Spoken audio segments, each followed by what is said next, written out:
Right, the problem is- I'm sure it's like. What? It's equivalent. Yeah. Okay. Number 3. Let's go with it. Write the slope-intercept equation of the normal line to y equals 5 cosine 3x at x equals pi over 12. Remind me about normal, perpendicular. So it's the algebra 1 concept of you need the perpendicular slope and a point, and you write the line. It's getting to that point, right?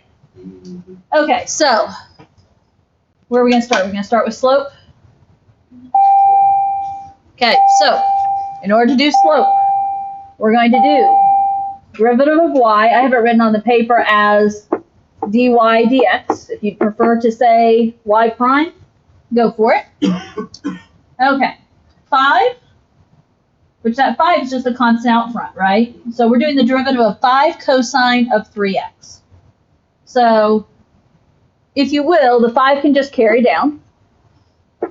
What is the cosine of 3x? Or what is the derivative of cosine of something? The negative sign of that something. So negative sine, can I say negative 5 sine? Yeah. Negative 5 sine of that something times the derivative of something. Yes. And the derivative of 3x is 3. So we've got a chain rule happening here, yes?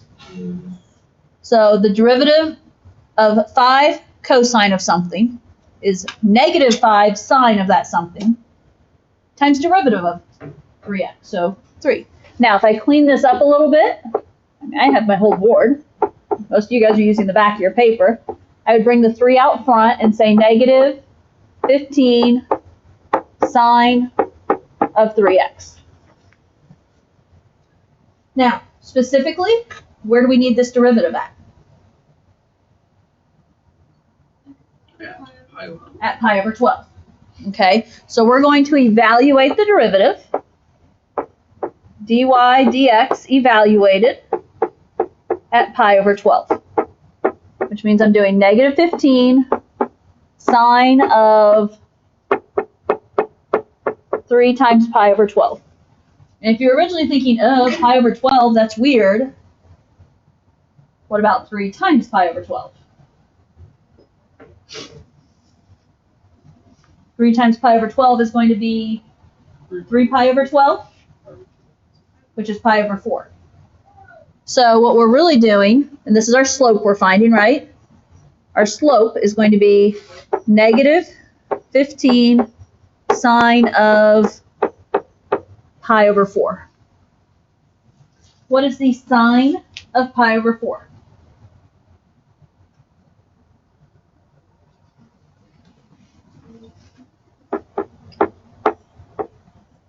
Square root of 2 over 2. So this is going to be negative 15 square root of 2 all over 2. Now that is the slope of the tangent line. What do I need for this problem? The perpendicular one, right? We need the normal slope. So, upside down t represents perpendicular, right? In case you didn't know that. What is the perpendicular slope?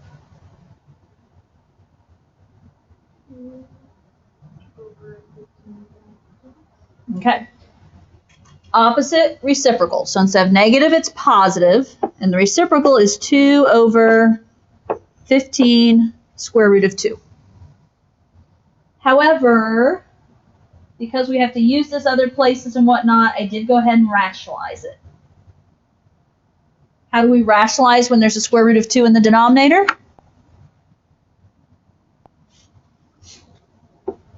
We're going to multiply by square root of 2 over 2.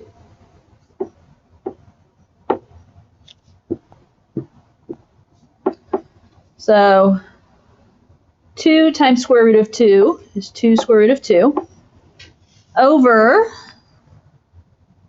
depending which way to think about this, we have a 15. And what's square root of 2 times square root of 2? 2. And so That's 2 times 15, if you will, which is 30. But we have 2 on top. What about 2 over 30? It cancels to be 1. Cancels to be 1 over 15, so this can really become square root of 2 over 15. And that is our normal slope. Okay, so here is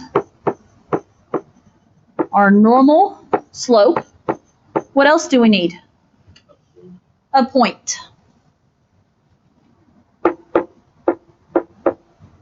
Right now I know my point is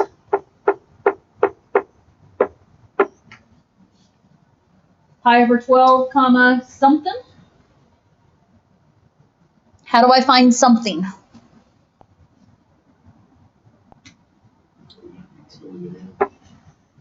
Yeah. Plug it into the original, so 5 cosine of 3 times pi over 12,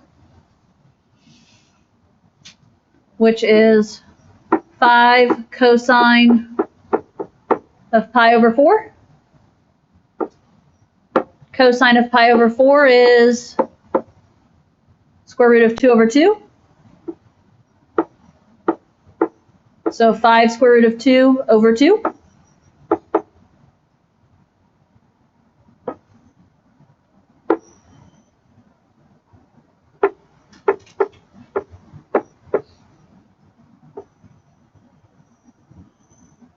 There's my point. Okay. In the answer key, I used y equals mx plus b to find b. You can do that. Or, I think I'm going to prefer point slope with this one. So if we use point slope, y minus y1 equals m times x minus x1, right? Y minus 5 square root of 2 over 2 equals m square root of 2 over 15, parentheses, x minus pi over 12. Then I'm going to distribute. So it's still y minus 5 square root of 2 over 2 equals, I'm going to have square root of 2 over 15 times x minus, when I put this together, did I put the pi out front? I probably did. Square root of 2 times pi, so I'm going to say pi square root of 2 over 15 times 12, which appears to be 180 according to the answer key. And then if it's y minus 5 square root of 2 over 2, we need to add it to the other side. So square root of 2 over 15x. And what I would probably just say is still minus pi square root of 2 over 180. And then plus 5 square root of 2 over 2. And I would probably leave it like that. Realizing if for any reason you ever need to be able to say, okay, we got the slope, what's my y-intercept? Realize the y-intercept, those two added together, right? It's that negative pi square root of 2, 180, plus 5 square root of 2 over 2. Okay. Now, I don't know if you caught it or not, I recorded this one. Because if you guys are complaining about it, and Abby, I know you're going to be listening to this, so Abby was wanting to make sure she didn't fall behind. I know she's going to want help on this one. So I will put this on Schoology, and I guess if you want to go through and listen to it again tonight, you can, if that's something that's helpful. Other questions? That was the big one. That's the one that doesn't really fit in the box very That well. was the big one, and I think, just for my sake, can we go through number 5? It's what that interval was. I was holding up 5 on my hand because I knew that's where you were going to go with that. Okay, let's go to 5 then. Because I'd like to get the right number of rectangles tomorrow. I agree. Okay, number 5. Use a right sum, so it will specify what sum we're using, right? To approximate the area under y equals x squared plus 2 on the interval 2 to 6 using n equals 4 subintervals. So how many rectangles are there going to be? 4. Because it says 4 subintervals, right? Okay. So, draw a picture. Trying to remember what we did in the way of steps here. Remember, this is not infinite summation. They give us an n, right? So we're drawing x squared plus 2, which is a parabola moved up 2.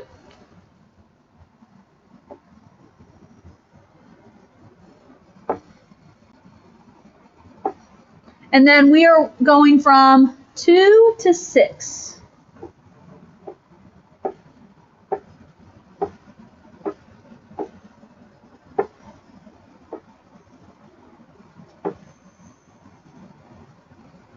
Okay.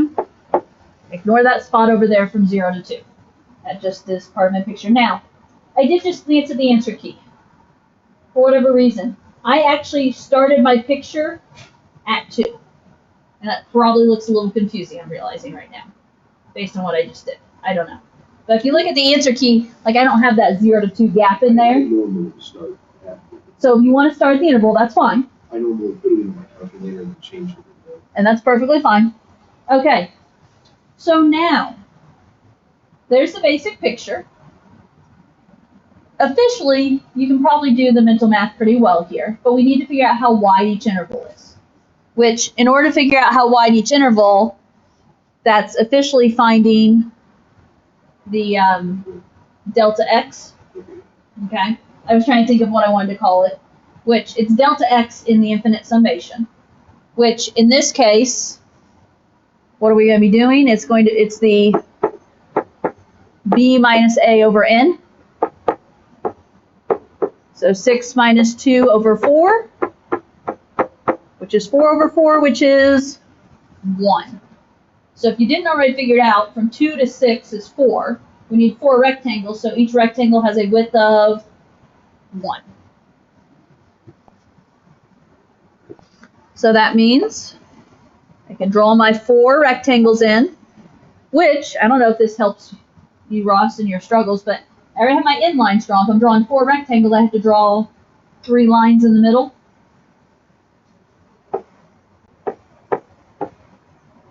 Okay. I am specifically drawing what type of rectangles? Right. Have we figured out what right means? So between my 2 lines, it's like if I start over here between 5 and 6, I draw my rectangle from the right edge, which means there's going to be a point on the curve at 6. Between 4 and 5, 5 is on the right, so I'm drawing my rectangle from 5 over. Between 3 and 4, 4 is on the right, so I'm drawing my rectangle from 4 over.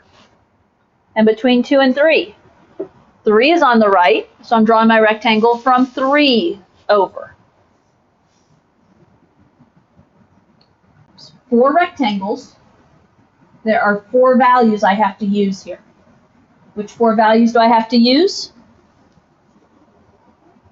Where did I draw these rectangles from? 3, 4, 5, and 6 are going to be the heights you need. And that's because they were right. 2 is a left-hand endpoint, so I don't need that. Okay? So I think at the time I kind of set up a chart, or I kind of just wrote the information here, didn't I? We need to find f of 3, f of 4, f of 5, and f of 6. Well, if I put 3, and when I say f of 3, we're putting it into the original problem, right? So 3 squared plus 2 is going to be 11. F of 4, 18. F of 5, 27. And f of 6, 38.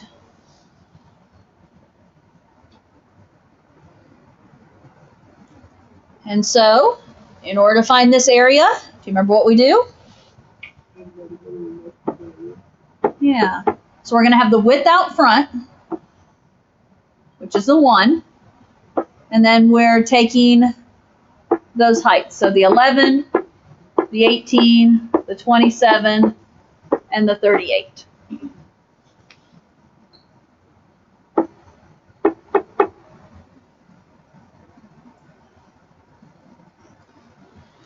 So those values add up to be 94. 1 times 94 is 94.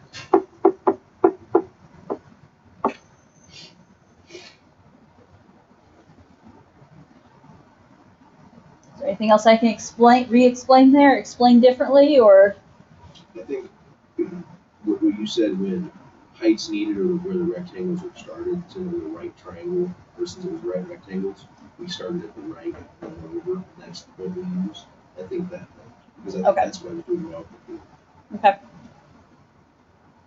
And here's, it was n equals 4 subintervals, right? So that's 4 rectangles, and that means how many heights do I have? 4 heights, right? I mean, I don't know, you seem to go on the lesser end. The mistake is usually people give me all 5 heights. You have too many, so.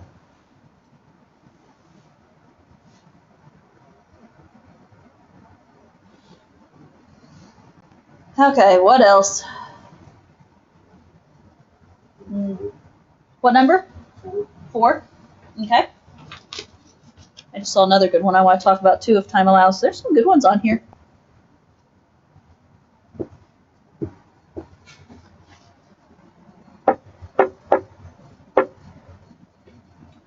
Find dv dt if v is 4/3 pi r to the third.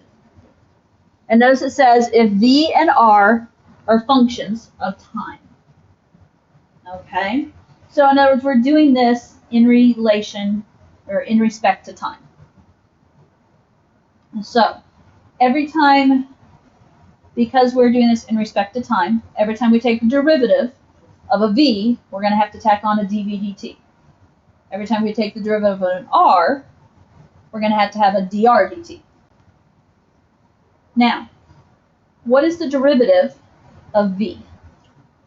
1, so it's 1. 1, and then with respect to t, so we're going to say 1 dv dt, or in other words, just dv dt.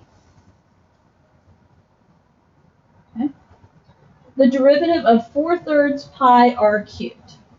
Realizing 4/3 and pi are just constants, right?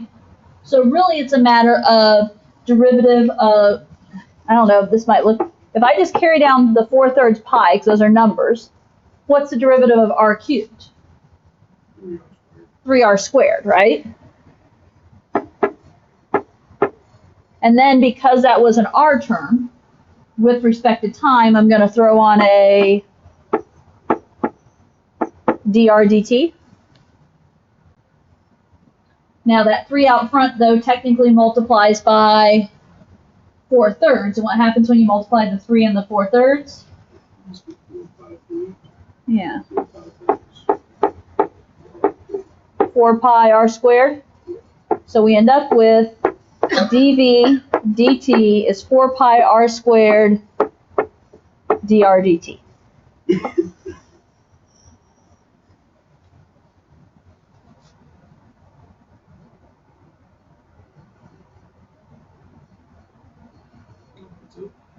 That's it.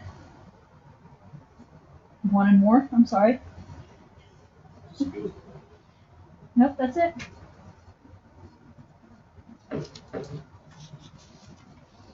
I want to talk about something on number 10. Is that okay? I was just doing that. Yeah, and I'm just thinking about in past years when we get to this type of problem, you know.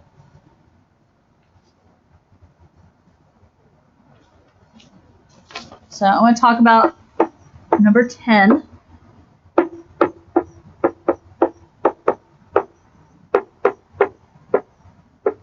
F of x equals 3x squared e to the x. Find all the critical numbers. You guys know the basic process here, and that's not my concern. It's actually the ending. So how do we find critical numbers? Take the derivative, and we're going to set it equal to 0. So in order to take this derivative, good topic at least, what do we have to think about to take this derivative? So it's 3 multiplied by x squared x. It's basically we need to multiply it. Yeah. So it'll be the derivative of the first one times the second one, then plus the first one times the derivative of the second Yeah. one. Okay, so the 3 is a constant. That's not the issue. But the fact we have an x squared and we have an e to the x, those are two separate derivatives, product rule. So derivative of one, keep the other, plus, and then flip-flop, right? So if we do the derivative of 3x squared, that's going to be 6x. Keeping e to the x as is. Plus, this time I'm going to keep 3x squared. And what's the derivative of e to the x? E to the x. Now, when we go to set this equal to 0, okay, so if we say 6e to the x plus 3x squared e to the x equals 0. That's kind of ugly right there, yes? Think GCFs. 3x e to the x. Okay, they both have a 3 in common. They both have an x in common and an e to the x. We see the GCF, yes?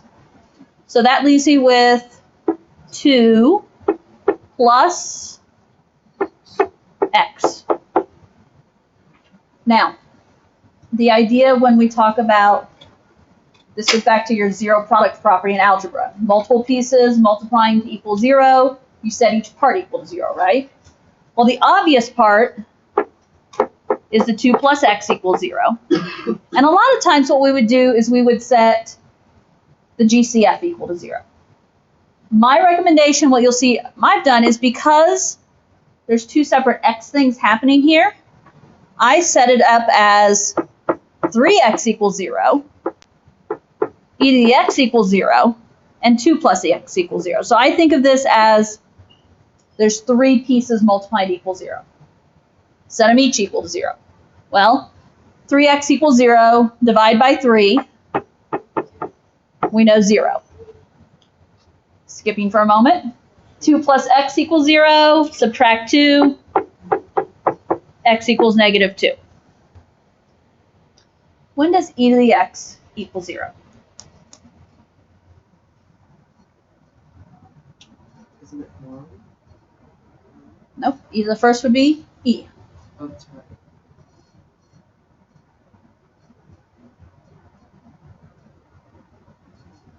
It doesn't. It never will. If you think about the graph, think about your... It doesn't hit 0. It doesn't hit 0, right? Okay. So, that's kind of the special case there. Okay. So, just kind of realizing, basically, that e to the x is just a factor that doesn't end up mattering.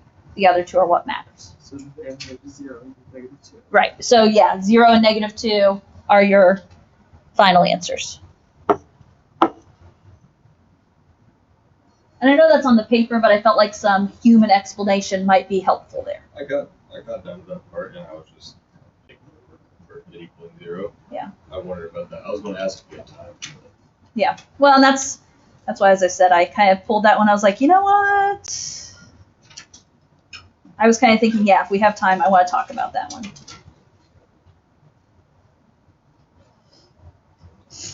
Yeah, and I was just trying to think, the graph would be a good way to explain it. If you think about the graph of y equals e to the x, it's this, right? So when does e to the x ever equal 0? In other words, when does e to the x touch the x-axis? And it doesn't, right? It's asymptotic to it? Asymptotic? I don't know. The words in my brain, just not sure how it goes there. Fancy man. Yeah. And for all I know, it might not be a real, maybe asymptotic is a real word. Maybe I'm just making it up, but It is now. it suits my purpose. Okay. We've gotten some of the good ones, right? Hopefully a lot of the good ones. I feel good. Feel better than you did? Well, that's why you guys are the best days. Now I can go home and like I don't have 25 couch problems looming over my head, so I can just like kind of chill and